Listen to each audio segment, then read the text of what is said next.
قرآن مجید کی سورۃ الصافات میں اس الہی مکالمے کو اتنی خوبصورتی سے بیان کیا گیا ہے کہ انسان حیران رہ جائے۔ یا بنی انی ارا فی المنام انی اذبحک فانظر ماذا تری، یعنی اے میرے بیٹے، میں نے خواب میں دیکھا ہے کہ میں تجھے ذبح کر رہا ہوں، بس غور کر کے تیری کیا رائے ہے۔ حضرت ابراہیم نے درمیانی شیطان والے مقام پر اپنے بیٹے کو یہ بات بتائی، اور اس نیک بیٹے کا جواب دیکھیں۔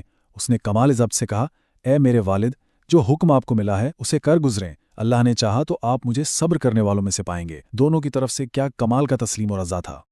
لیکن جہاں اتنی بڑی آزمائش ہو وہاں شیطان خاموش کیسے بیٹھتا؟ وہ اچانک ایک بوڑھے آدمی کے روپ میں آیا اور اس نے دل میں شک ڈالنے کی پوری کوشش کی۔ کہنے لگا، سبحان اللہ، تم اس معصوم بچے کو ذبح کرنے جا رہے ہو جس کا کوئی گناہ ہی نہیں۔ یقین مانو شیطان نے تمہیں اس کام میں بیوقوف بنایا ہے۔ لیکن حضرت ابراہیم کا ایمان اٹل تھا۔ انہوں نے فوراً جواب دیا، تجھ پر افسوس، جس نے مجھے نبوت دی ہے اسی نے مجھے یہ حکم دیا ہے، اور یہ حکم مجھے اسی فرشتے کے ذریعے ملا ہے جس کی آواز میں بخوبی پہچانتا ہوں، مجھے اس میں کوئی شک نہیں ہے۔ ادھر شیطان صرف حضرت ابراہیم تک نہیں رکا، وہ سیدھا کعبہ کے پاس حضرت سارہ کے پاس پہنچا اور انہیں بھی بہکانے لگا۔ اس نے کہا کہ کیا تمہیں پتا ہے ابراہیم نے بچے کو ذبح کرنے کے لیے چھری تیار کر لی ہے؟ شروع میں تو حضرت سارہ کو یقین ہی نہیں آیا کہ اتنا شفیق انسان ایسا کچھ کر سکتا ہے، لیکن جب شیطان نے قسم کھا کر کہا کہ وہ ایسا اپنے رب کے حکم سے کر رہے ہیں تو سارہ کا جواب بھی غیر متزلزل عقیدت کا شاہکار تھا۔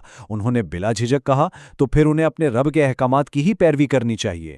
آئیے اب اس واقعے کے اس لمحے کی طرف آتے ہیں جہاں سانسیں رک جاتی ہیں۔ درمیانے جمرہ کے قریب قربانی کی تیاریاں شروع ہو گئیں۔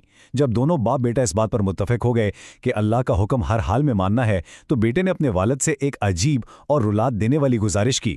اس نے کہا کہ میرا چہرہ ڈھانپ دیں اور میرے ہاتھ پیر مضبوطی سے باندھ دیں۔ کیوں؟ تاکہ تکلیف کی شدت میں کوئی ایسی حرکت نہ ہو جائے جو اللہ کے حکم کے خلاف ہو۔ اطاعت کی ایسی مثال تاریخ میں ملنا ناممکن ہے۔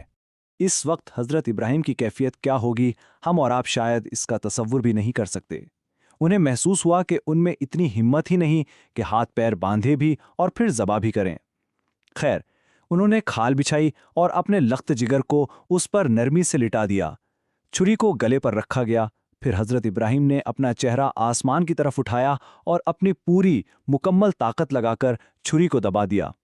ایک باپ جو اپنے خالق کے حکم کے آگے مکمل طور پر جھک چکا تھا۔ اور عین اسی پل ایک معجزہ ہوتا ہے۔ حضرت ابراہیم پوری قوت سے چھری چلاتے ہیں لیکن کٹتا کچھ نہیں۔ کیوں؟ کیونکہ حضرت جبرائیل نے عین وقت پر آ کر چھری کو اس طرح پلٹ دیا کہ اس کا بنا دھار والا حصہ گلے پر آ گیا اور گلا کٹنے سے بچ گیا۔ حضرت ابراہیم سمجھے شاید چھری پکڑنے میں غلطی ہو گئی ہے۔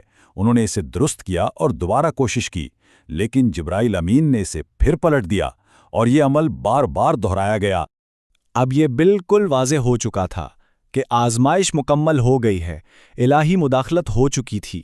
حضرت جبریل نے پہاڑی کی طرف سے ایک مینڈھا پیش کیا اور بچے کو حضرت ابراہیم کے ہاتھوں کے نیچے سے ہٹا کر اس کی جگہ اس مینڈھے کو رکھ دیا۔ یہ اللہ تعالیٰ کی طرف سے ایک آسمانی فدیہ تھا جو اس بے مثال اور اٹل فرما برداری کے بدلے میں بھیجا گیا تھا۔ ذرائع ہمیں اس جنتی مینڈے کی بہت ہی حیرت انگیز تفصیلات بتاتے ہیں۔ امام کے مطابق یہ مینڈا مینا کی مسجد کی دائیں جانب والے پہاڑ پر سیدھا جنت سے اترا تھا۔ یہ اندھیرے میں چرا کرتا تھا۔ اس کا رنگ انتہائی دلکش کالا اور سفید تھا اور یہ بہت بڑے سائز کا بڑے بڑے سینگوں والا جانور تھا۔ یہ تفصیلات اس واقعہ کے پورے منظرنامے کو ہماری آنکھوں کے سامنے بالکل روشن کر دیتی ہیں۔ قربانی مکمل ہونے پر مسجد خیف کی سمت سے ایک غیبی آواز گونجی، قد صدقت الرؤیا، یعنی تم نے اپنا خواب سچ کر دکھایا۔ ہم نیک بندوں کو اسی طرح جزا دیتے ہیں۔ یقیناً یہ ایک کھلی آزمائش تھی۔ اس اعلان نے مہر لگا دی کہ یہ عظیم ترین آزمائش کامیابی سے مکمل ہو چکی ہے۔ حضرت ابراہیم نے ثابت کر دیا تھا کہ اللہ کی محبت ان کے دل میں ہر چیز، یہاں تک کہ اپنی اولاد کی محبت سے بھی کہیں زیادہ بڑھ کر ہے۔ ناظرین، اس سب پر بات کرنے کے بعد اب ایک بہت ہی گہرا سوال ہمارے سامنے ابھرتا ہے۔ جب آج کے دور میں لاکھوں حاجی تلبیہ پکارتے ہیں یا جمرہ عقبہ پر کنکریاں مارتے ہیں تو کیا یہ واقعی صرف کچھ ظاہری رسومات ہیں یا وہ دراصل قدم رکھ رہے ہیں اس بے مثال عقیدت اور تاریخی واقعے کی زندہ گونج میں جو حضرت ابراہیم، ہاجرہ اور اسماعیل نے آج سے ہزاروں سال پہلے قائم کی تھی؟